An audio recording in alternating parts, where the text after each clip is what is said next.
नमस्कार दोस्तों, welcome to study point. मैं हूं सौरभ शुक्ला। दोस्तों, बिहार एसआई का जो एक मेंस एग्जाम हुआ था उसका दोस्तों रिजल्ट जारी कर दिया गया है।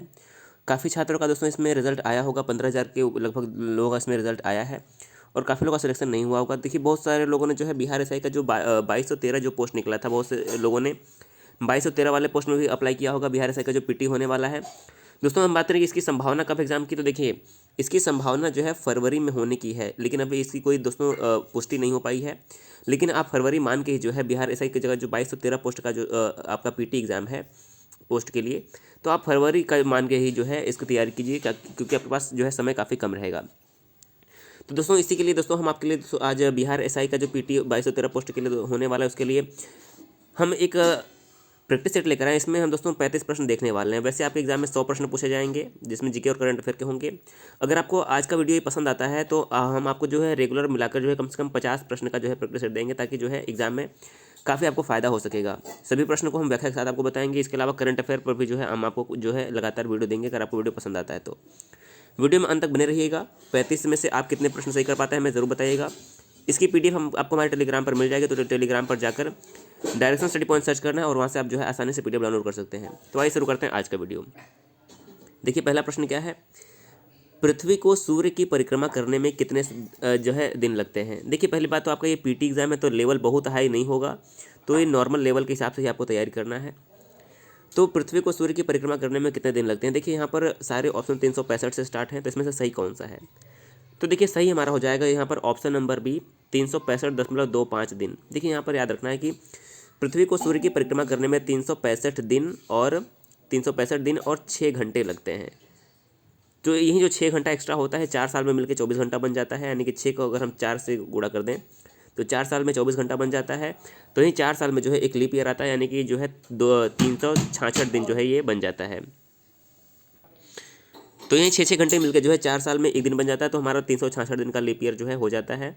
तो हमारा यहाँ पर 365.25 दिन जो है यहाँ पर बिल्कुल सही उत्तर हो जाएगा। दूसरा प्रश्न है, सौर मंडल का सर्वाधिक गर्म ग्रह कौन सा है। देखिए, यहाँ से प्रश्न ज़रूर बनते हैं। तो जो सौर मंडल का सबसे गर्म ग्रह है उसकी हम बात करें तो वो हमारा हो जाएगा यहाँ पर ऑप्शन नंबर बी, शुक्र जो है, यानी कि वीनस सबसे गर्म ग्रह है जो है वो हमारे सौर मंडल का। यहाँ की अगर हम औसत तापमान की बात करें तो यहाँ का जो औसत तापमान है वो 475 डिग्री सेल्सियस जो है रहता है। 475 डिग्री जो यहाँ का तापमान जो है रहता है। अब देखिए, एक बात और यहाँ से प्रश्न बनता है कि शुक्र से कई प्रश्न बनते हैं। शुक्र को अन्य किस नाम से जाना जाता है, तो आप याद रख लीजिए कि सूर्य को भोर का तारा भी कहते हैं। ये प्रश्न कई बार पूछा गया है, यानी कि मॉर्निंग स्टार, भोर का तारा। इसे सांझ का तारा भी कहते हैं, यानी कि इवनिंग स्टार, क्योंकि ये चमकता है सांझ के टाइम, सांझ का तारा भी कहते हैं। सबसे चमकीला ग्रह भी इसी को कहते हैं, शुक्र को सबसे चमकीला ग्रह, और शुक्र को जो है सबसे सुंदर ग्रह भी कहते हैं। और एक प्रश्न और बनता है कि शुक्र को जो है पृथ्वी की जुड़वा बहन, कई बार प्रश्न बनता है कि पृथ्वी की जुड़वा बहन किस ग्रह को कहते हैं, तो आपका शुक्र को जो है पृथ्वी की जुड़वा बहन भी कहते हैं, ये याद रख लीजिए। इसके अलावा अगर हम बात करें मंगल की, तो मंगल से एक प्रश्न बनता है, मंगल के 2 उपग्रह कौन कौन से हैं, तो आप याद रख लीजिए कि इसका एक उपग्रह है फोबोस, कई बार प्रश्न बनता है। तो फोबोस जो है इसका एक उपग्रह है, और इसके अलावा जो है डीमोस जो है मंगल का एक उपग्रह है, ये दोनों याद रख लीजिए। सौर मंडल का सबसे बड़ा उपग्रह कौन सा है, तो बृहस्पति का जो उपग्रह गैनीमेड है ये पूरे सौर मंडल का सबसे बड़ा उपग्रह है। तो यहाँ से भी प्रश्न बन सकते हैं। तीसरा प्रश्न है, विश्व की सर्वाधिक लंबी पर्वत श्रृंखला कौन सी है।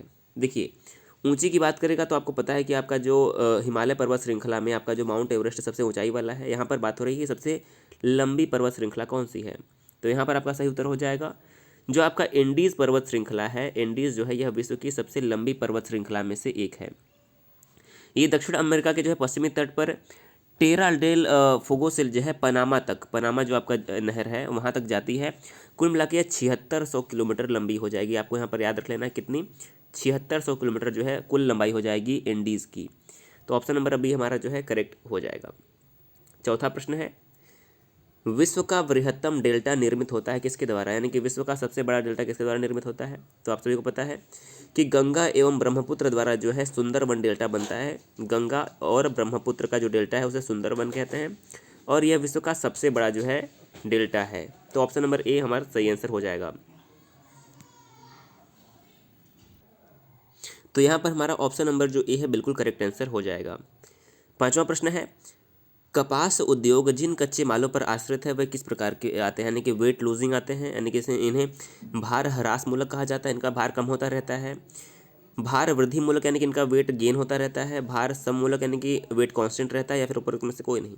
तो आप सभी को पता होगा जो कपास होता है यह भार ह्रास मूलक यानी कि वेट लूजिंग जो है कच्चा माल है, यानी कि इसका जो भार है वो कम होता रहता है सूखने के बाद। छठा प्रश्न है, भारत के अतिरिक्त प्रायद्वीपीय यानी कि एक्स्ट्रा पेनिनसुलर पर्वत निर्मित हुए हैं किस काल में? तो जो हमारे एक्स्ट्रा पेनिनसुलर पर्वत जो हैं वो निर्मित हुए हैं पैलियोजोइक महाकल्प में। तो ऑप्शन नंबर यहाँ पर जो हमारा बी है बिल्कुल सही उत्तर हो जाएगा। सातवां प्रश्न है, गंगा के मैदान की पुरानी कछारी मिट्टी यानी कि जो ओल्डर एलुवियल सॉइल होती है क्या कहलाती है? तो देखिए यहाँ पर आपको याद रखना कि जो आपकी जलोढ़ मिट्टी होती है दो प्रकार की होती है। जलोढ़ मिट्टी दो प्रकार की होती है जो कि गंगा के तटीय क्षेत्रों में पाई जाती है। तो जलोढ़ की जो पुरानी मिट्टी हो जाती है उसे बांगर कहते हैं, और जो जलोढ़ की जो नई मिट्टी होती है बांगर कहते हैं पुरानी को, और नई को खादर कहते हैं। तो यहाँ पर क्या पूछा गया है? पुरानी कछारी मिट्टी। तो पुरानी की बात आएगा तो आपका बांगर आंसर जो है हो जाएगा, नई की बात आएगा तो खादर आंसर आपका सही हो जाएगा। तो 7 नंबर का बी ऑप्शन जो है सही उत्तर हो जाएगा।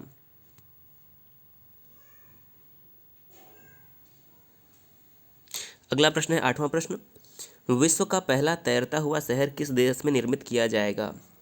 तो देखिए आपका करंट टाइप का एक क्वेश्चन ये हो जाएगा। तो 8वें प्रश्न का हमारा सही उत्तर हो जाएगा फ्रांस में जो है विश्व का पहला तैरता हुआ शहर जो है निर्मित किया जाएगा। तो सी ऑप्शन हमारा यहाँ पर करेक्ट हो जाएगा।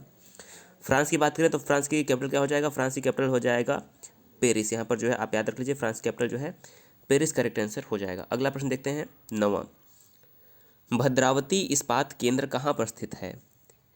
तो भद्रावती इस्पात केंद्र की बात करें तो यह तुंगभद्रा नदी पर जो है बनाया गया है। तो यहाँ पर हमारा डी ऑप्शन जो है सही उत्तर हो जाएगा। 10वां प्रश्न है, भारत का सर्वाधिक पटसन उत्पादक है। देखिए पटसन मतलब यहाँ पर पटसन कपास को ही बोलते हैं। तो यहाँ पर आपका सही उत्तर क्या हो जाएगा? भारत का जो सर्वाधिक पटसन उत्पादक राज्य है वो हो जाएगा पश्चिम बंगाल जो है हो जाएगा। डी ऑप्शन यहाँ पर करेक्ट हो जाएगा। देखिए ये उत्पादन जो है हर वर्ष बदलता रहता है, कभी कभी इसमें गुजरात भी टॉप पर रहता है, कभी कभी जो है पश्चिम बंगाल भी टॉप पर रहता है। तो ये हर साल जो है ये बदलता रहता है। तो आपको जो है लेटेस्ट अपडेट के साथ जो है ये प्रश्न जो है अपडेट करते रहना पड़ेगा। 11वां प्रश्न है, भारत में कौन सी फसल सर्वाधिक क्षेत्र यानी कि लार्जेस्ट एकरेज में जो है बोई जाती है, यानी कि सबसे अधिक क्षेत्र में कौन सी फसल भारत में बोई जाती है? तो इस प्रश्न का सही उत्तर हो जाएगा चावल, यानी कि जो धान का फसल है भारत में सर्वाधिक अधिक क्षेत्र पर जो है बोई जाती है। तो सी ऑप्शन हमारा यहाँ पर सही हो जाएगा 11वें प्रश्न का। 12वां प्रश्न है, विदर्भ एक प्रादेशिक नाम है भारत में और यह किस राज्य का अंग है? यहाँ पर आपको बताना है। तो देखिए अगर हम विदर्भ की बात करें तो कई बार प्रश्न बनता है कि विदर्भ एक आता है एक सौराष्ट्र आता है। तो विदर्भ की बात करें तो यह मध्य प्रदेश का अंग है, आपका सी ऑप्शन करेक्ट हो जाएगा। और वहीं पूछे कि सौराष्ट्र किस राज्य का अंग है? तो सौराष्ट्र जो है ये आपका गुजरात का एक अंग है। 13वां प्रश्न है, चेरापूंजी अवस्थित है किस राज्य में? देखिए चेरापूंजी में ही मासिन राम नामक एक जगह है, यहीं पर जो है सबसे अधिक जो है वर्षा होती है, और ये आपका कहाँ पर हो जाएगा? तो इस प्रश्न का सही उत्तर हो जाएगा ये जो है आपका मेघालय राज्य में है। तो सी ऑप्शन जो है करेक्ट हो जाएगा। अगला प्रश्न है 14वां, 2011 की जनगणना के अनुसार जनसंख्या में बिहार का स्थान कौन सा है? तो देखिए अगर हम भारत की जनगणना 2011 देखें तो पहले नंबर पर हमारा आता है उत्तर प्रदेश, दूसरे पे आता है महाराष्ट्र और तीसरे पे आता है बिहार। तो बिहार का जनसंख्या में भारत में तृतीय स्थान यानी कि तीसरा स्थान है। लेकिन अगर हम वहीं पर जनसंख्या घनत्व की बात करें तो जनसंख्या घनत्व में बिहार का जो है भारत में पहला स्थान है। 15वां प्रश्न है, बिहार में सबसे कम जनसंख्या वाला जिला कौन सा है? तो बिहार में सबसे कम जनसंख्या वाला जो जिला है वो हो जाएगा आपका शिवहर, यहाँ पर करेक्ट आंसर हो जाएगा ऑप्शन नंबर डी। 16वां प्रश्न है, बिहार का तराई प्रदेश विस्तृत है कहाँ से कहाँ तक? तो जो बिहार का तराई प्रदेश है वह भारत नेपाल सीमा के समानांतर चलता है, भारत नेपाल सीमा के समानांतर। तो ऑप्शन नंबर बी यहाँ पर जो है सही उत्तर हो जाएगा। 17वां प्रश्न है, छोटा नागपुर के जंगल हैं किस प्रकार के? सदाबहार, पतझड़, सबाना या फिर कांटेदार? तो 17 नंबर प्रश्न का हमारा जो सही उत्तर हो जाएगा वो हो जाएगा ऑप्शन नंबर सी, यानी कि 2 एवं 3 दोनों, यानी कि सवाना। देखिए 2 और 3 दोनों, पतझड़ और सवाना यहाँ पर जो है हमारा 17 नंबर प्रश्न का करेक्ट आंसर हो जाएगा। 18वां है, बिहार में अभ्रक प्राप्त होता है कहाँ से? तो जो बिहार में सर्वाधिक अभ्रक है वो प्राप्त होता है गया जिले से, आपका डी ऑप्शन जो है गया करेक्ट आंसर हो जाएगा। 19वां प्रश्न है, छोटा नागपुर पठार की मुख्य फसल क्या है? देखिए चावल, मकई, दलहन या फिर गेहूँ? तो 19 नंबर का सही उत्तर हो जाएगा 2 और 3। देखिए जो हमारा मकई है और दलहन है, ये दोनों जो है छोटा नागपुर पठार में होते हैं। तो डी ऑप्शन जो है इस प्रश्न का सही उत्तर हो जाएगा। अगला है 20वां प्रश्न, बिहार में पटसन उद्योग की पट्टी क्या है? तो 20 नंबर प्रश्न का सही उत्तर क्या हो जाएगा? ऑप्शन नंबर ए, उत्तर पश्चिमी बिहार। देखिए ऑप्शन नंबर ए यानी कि 1 और 2 दोनों, उत्तर पश्चिमी बिहार के मैदान में ये पटसन का उद्योग है होता है और उत्तर पूर्वी बिहार के मैदान में पटसन का जो है उद्योग होता है। तो ऑप्शन नंबर ए यहाँ पर यानी कि 1 और 2 दोनों जो है करेक्ट आंसर हो जाएगा। 21वां प्रश्न है, भारत में आर्थिक विकास अवरुद्ध रहा है किसके कारण, यानी कि मुख्यतः किसके कारण भारत का आर्थिक विकास अवरुद्ध रहा है? पहला ऑप्शन है कि अकुशल कृषि व्यवस्था के कारण, दूसरा है अनियमित औद्योगिकरण के कारण, या फिर तीसरा दिया है कि पाश्चात्य सामाजिक अभिवृद्धि के कारण। तो भारत में आर्थिक विकास अवरुद्ध होने के तीनों कारण है, तो उपयुक्त सभी जो है हमारा ऑप्शन नंबर डी करेक्ट हो जाएगा। 22वां प्रश्न है, संयुक्त राष्ट्र संघ द्वारा जारी वर्ल्ड हैप्पीनेस इंडेक्स यानी कि जो खुशहाली सूचकांक होता है 2019 में भारत का 156 देशों में कौन सा स्थान रहा है? तो 22 नंबर का हमारा ऑप्शन नंबर बी यानी कि भारत का इसमें 140वां स्थान रहा है 2019 की अगर हम बात करें तो। इसमें पहला स्थान किसका रहा है? तो फिनलैंड का इसमें पहला स्थान रहा था। 23वां प्रश्न है, भारतीय नीति आयोग के पदेन अध्यक्ष कौन होते हैं? तो देखिए 1 जनवरी 2015 को योजना आयोग के स्थान पर नीति आयोग का गठन किया गया था और इसके पदेन अध्यक्ष देश के प्रधानमंत्री होते हैं। तो वर्तमान प्रधानमंत्री नरेंद्र मोदी जो है यहाँ के अध्यक्ष हो जाएंगे। यहाँ के उपाध्यक्ष की बात करें तो राजीव कुमार जो है नीति आयोग के उपाध्यक्ष और अमिताभ कांत जो है यहाँ के CEO जो है हो जाएंगे। 24वां प्रश्न है, भारत की प्रमुख खाद्य फसल क्या है? तो देखिए भारत की जो प्रमुख खाद्य फसल है वो चावल है। तो हमारा सही आंसर क्या हो जाएगा? 24 नंबर का बी जो है करेक्ट आंसर हो जाएगा। 25वां प्रश्न है, अंत्योदय कार्यक्रम का उद्देश्य क्या है? तो देखिए जो अंत्योदय कार्यक्रम है इसका उद्देश्य होता है कि गरीबों में सबसे गरीब की सहायता करना। तो सी ऑप्शन यहाँ पर करेक्ट हो जाएगा। 26वां है, निम्नलिखित स्रोतों में किससे भारतवर्ष सबसे अधिक विद्युत प्राप्त करता है? तो सबसे अधिक जो भारत में विद्युत यानी कि बिजली होती है वह तापी यानी कि थर्मल पावर प्लांट से जो है प्राप्त की जाती है। किससे? Thermal power plant. 26 नंबर का हमारा बी ऑप्शन करेक्ट हो जाएगा। 27वां प्रश्न है, भारतीय रुपए की विनिमय दर निर्धारित होती है किसके संबंध में? तो देखिए भारतीय रुपए की जो विनिमय दर होती है वह कुछ चयनित मुद्राओं के संबंध में जो है निर्धारित होती है। तो 27 नंबर का सी ऑप्शन जो है करेक्ट हो जाएगा। 28वां प्रश्न है, जीवन बीमा निगम एक उदाहरण है किसका? व्यावसायिक बैंक का, विकास बैंक का, निवेश बैंक या फिर सहकारी बैंक? तो हमारा यह जो जीवन बीमा है ये निवेश बैंक का एक उदाहरण है। सी ऑप्शन करेक्ट हो जाएगा। देखिए कथन और कारण दिया गया, तो कथन और कारण को पढ़ के उत्तर देना। पहला दिया है, कथन है कि समेकित ग्रामीण विकास कार्यक्रम जैसे अन्य कार्यक्रमों को उतनी सफलता नहीं मिली जितनी आशा की जाती थी। कारण क्या है? केंद्रीकृत ढांचे के कारण कार्यान्वयन अपर्याप्त रहा है। तो देखिए इसमें जो है कथन तो सही लग रहा है, कारण जो है कोई पर्याप्त नहीं है। तो हमारा सही उत्तर क्या हो जाएगा? ए सत्य है परंतु आर असत्य है।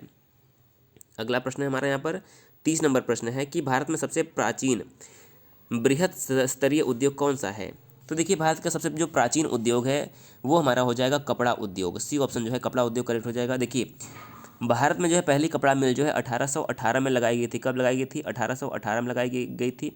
तो ये बात आपको याद रखना है। सबसे पहले जो भारत में उद्योग सबसे बड़ा था वो कपड़ा उद्योग जो है हो जाएगा। अगला है, भारत सरकार की आय का सबसे बड़ा स्रोत क्या है? तो ये जो निगम कर होता है भारत सरकार की आय का जो सबसे बड़ा स्रोत होता है। 32वां प्रश्न है, निम्नलिखित में से कौन आर्थिक विकास के लिए प्रत्यक्ष रूप से महत्वपूर्ण नहीं है? तो आर्थिक विकास के लिए प्रत्यक्ष रूप से महत्वपूर्ण नहीं है मुद्रा की मात्रा। ये जो है करेक्ट हो जाएगा। 33वां प्रश्न है, भारतीय संविधान को संविधान सभा द्वारा अंगीकृत किया गया कब? तो ये प्रश्न बार बार रिपीट होता है। तो 26 नवंबर 1949 को है जो है भारतीय संविधान सभा द्वारा संविधान को अंगीकृत किया गया था। इसीलिए 26 नवंबर को जो है संविधान दिवस मनाया जाता है। 34वां प्रश्न है, मौलिक कर्तव्यों को निर्धारित किया गया है किस संविधान संशोधन के द्वारा?